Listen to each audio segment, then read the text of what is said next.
សួស្តីអ្នកនរគ្នាថ្ងៃហ្នឹងលោកគ្រូនឹងលើកយកបទបង្ហាញមួយតាក់ទងទៅនឹងពេលឈឺបំពង់កតើអាចជួយបានដោយរបៀបណាអញ្ចឹងជាទូទៅនៅពេលដែលយើងឈឺកយើងពិបាកខ្លាំងអញ្ចឹងតើយើងអាចជួយបំពង់ករបស់យើងបានដោយរបៀបណាខ្លះទី1អ្នកនរគ្នាអាចខ្ពុលជាទឹកអំបិលណាជាមួយនឹងទឹកក្តៅឧណ្ហៗទៅក្នុងទឹកអំបិលហ្នឹងគឺយើងលាយចាក់យើងយកទឹកអំបិលកន្លះលាបព្រាទៅហើយលាយជាមួយនឹងទឹកក្តៅឧណ្ហៗហ្នឹងមួយកែវទៅហើយយើងខ្ពុលប្រហែលជា30វិនាទី2ទៅ3ដងក្នុងមួយថ្ងៃតួនាទីដែលយើងខ្ពុលទឹកអំបិលហ្នឹងគឺដើម្បីយើងជួយទៅកាត់បន្ថយការហើមផងបន្ថយ stress ផងហើយអាចលាងសម្អាតមេរោគបានមួយចំនួនទៀតទី2អ្នកនរគ្នាអាចធ្វើឲ្យមានកហ្នឹងមានសំណើមប្រែថារក្សាសំណើមនៅក្នុងបំពង់ករបស់យើងតាមរយៈការញ៉ាំទឹកឲ្យញឹកអញ្ចឹងយើងញ៉ាំទឹកឲ្យញឹកដើម្បីសើមបំពង់កយើងឲ្យជាប់ទៅព្រោះកាលណាវារលាកប្រែថាបំពង់ករបស់យើងមានអារម្មណ៍ថាក្តៅអញ្ចឹងកាលណាយើងញ៉ាំទឹកច្រើនយើងញ៉ាំឲ្យសើមជាប់រហូតវាអាចកាត់បន្ថយការឈឺរបស់បំពង់កនឹងបានអ្នកនរជៀសវាងការញ៉ាំពួកគ្រឿងស្រវឹងគឺសំដៅលើអាហារភេសជ្ជៈដែលមានជាតិអាល់កុលកាហ្វេអ៊ីនហើយនិងអាហារដែលមានភេសជ្ជៈត្រជាក់ខ្លាំងព្រោះកាលណាយើងប្រសាពួកហ្នឹងវាអាចធ្វើឲ្យបំពង់ករបស់យើងឈឺកាន់តែខ្លាំងទី3អ្នកនរគ្នាអាចញ៉ាំទឹកឃ្មុំជាមួយនឹងទឹកក្រូចឆ្មាតាមវិធីសាស្ត្រទី1យើងអាចលាយទឹកឃ្មុំ1ស្លាបព្រាបាយទៅហើយយើងលាយទឹកក្រូចឆ្មាហ្នឹង1ស្លាបព្រាបាយដែរនៅក្នុងទឹកក្តៅឧណ្ហៗហើយយើងញ៉ាំវាបន្តិចម្ដងទៅហើយជាទូទៅពេលដែលយើងញ៉ាំហ្នឹងទឹកឃ្មុំវាអាចជួយទី1គឺអាចជួយកាត់បន្ថយការរលាកចំណែកឯក្រូចឆ្មាគឺវាផ្ដល់ជាពពួកវីតាមីន C ផងហើយវាជួយរំលាយ stress នៅក្នុងបំពង់ករបស់យើងផងប៉ុន្តែជាទូទៅលោកគ្រូមិន recommend ឲ្យយើងប្រើទឹកឃ្មុំហ្នឹងមកលើក្មេងអាយុក្រោម1ឆ្នាំទេហេតុអីបានអញ្ចឹង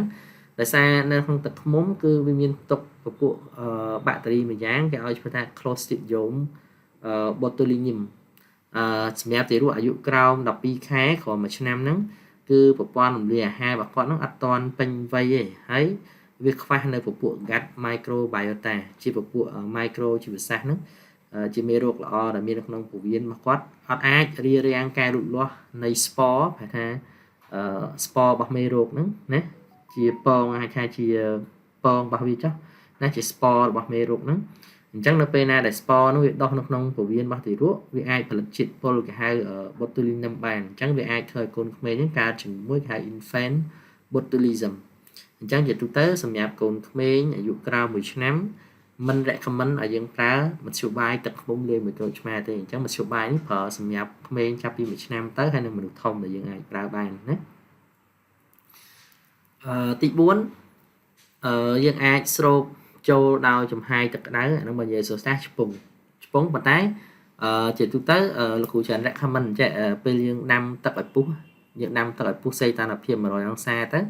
ហើយយើងអាចអង្គុយហើយយើងចាក់ទឹកហ្នឹងដាក់ចូលក្នុងកែវមកយើងចាក់ទឹកដែលយើងដាំពុះដាក់ចូលក្នុងកែវមកអញ្ចឹងអាទឹកហ្នឹងវានឹងពុះហើយវាធម្មតាវាត្រូវមានផ្សែងវាហុយអញ្ចឹងកាលណាអាផ្សែងហុយហ្នឹងយើងដាក់ចំមុះរបស់យើងគ្របពីលើមាត់កែវហ្នឹងទៅហើយយើងផ្លុំតាមហ្នឹងទៅធ្វើឲ្យមានចំហាយហ្នឹងហោះចូលតាមចំមុះរបស់យើងហើយចំហាយក្តៅហ្នឹងអ្នកខ្លះក៏អត់ចូលចិត្តដាក់កែវក៏បានក៏ដាក់ចានទៀបចេះក៏បានដែរធ្វើម៉េចឲ្យផ្សែងវាហុយតាមហ្នឹងទៅហើយយើងស្រូបផ្សែងហ្នឹងចូលតាមចំមុះទៅព្រោះកាលណាយើងហិតអាផ្សែងដែលវាមានចំហាយទឹកក្តៅហ្នឹងចូលទៅវាអាចជួយផ្ដល់សំណើមដល់បំពង់កផងដល់ចំមុះហើយអាចកាត់បន្ថយការរលាកទៀតហើយ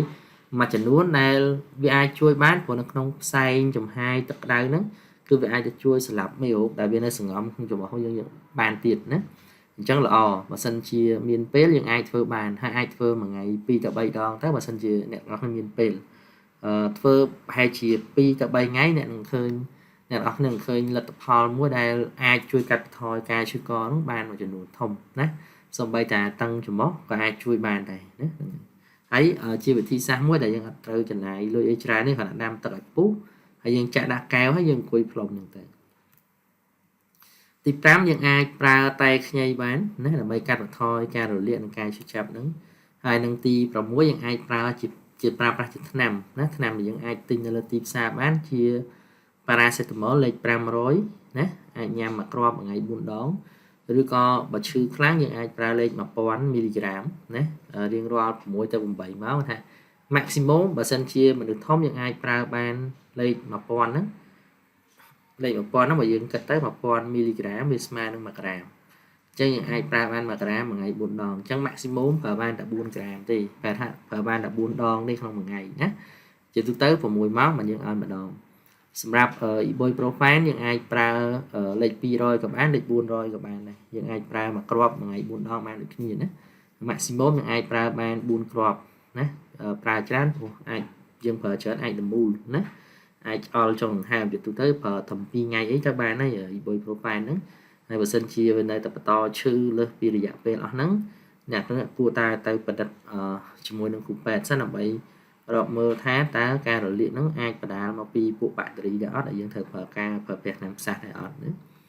ក្រៅពីថ្នាំញ៉ាំអស់ហ្នឹងគឺវាមានប្រភេទថ្នាំបៀមឬក៏ប្រភេទថ្នាំបាញ់ណាដែលវាមានផ្ទុកសារធាតុដូចជាពពួក benzocaine ឬក៏ lidocaine អានោះសម្រាប់ស្ពឹកអញ្ចឹងយើងបៀមទៅវាធ្វើឲ្យមានស្ពឹកនៅក្នុងអំពង់ករបស់យើងហ្នឹងក៏វាអាចកាត់បន្ថយការឈឺបានមួយចំនួនធំដែរណា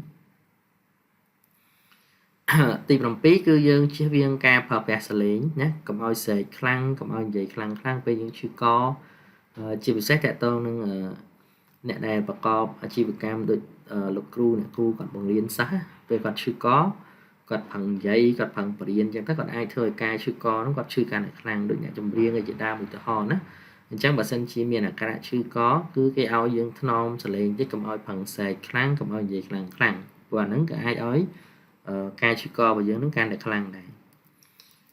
ទី8គឺតកតងនឹងការជក់បារីបើសិនយើងមានជក់បារីទេល្អប៉ុន្តែបើយើងជក់បារីវាអាចធ្វើឲ្យកយើងឈឺខ្លាំងដែរហើយនឹងជៀសវាងនៅខ្យល់កខ្វក់តែថានៅកន្លែងណាដែលវាមានធូលីដីឬក៏យើងអាចជាប្រើប្រាស់ក្លិនទឹកអប់នឹងខ្លាំងពេកក៏វាអាចឈួលទៅឲ្យឈឺពងកបានដែរណាបើសិនជាអ្នកទាំងអស់គ្នាមានអាការៈឈឺបំពង់កលើសពី5ទៅ7ថ្ងៃឬក៏ការឈឺចាប់ហ្នឹងមិនបាច់ដល់5ទៅ7ថ្ងៃឲ្យតែឈឺខ្លាំងពិបាកលេបខ្លាំងអាហ្នឹងតើតើក៏ជំនួយពីគ្រូពេទ្យឬក៏អ្នកទាំងអស់គ្នាឈឺកហើយប៉ុន្តែមានកម្ដៅឡើងលើសពី 38.5 ហើយវាមានខ្ទុះនៅនឹង tonsil គឺនឹងអាជាងពងកនេះ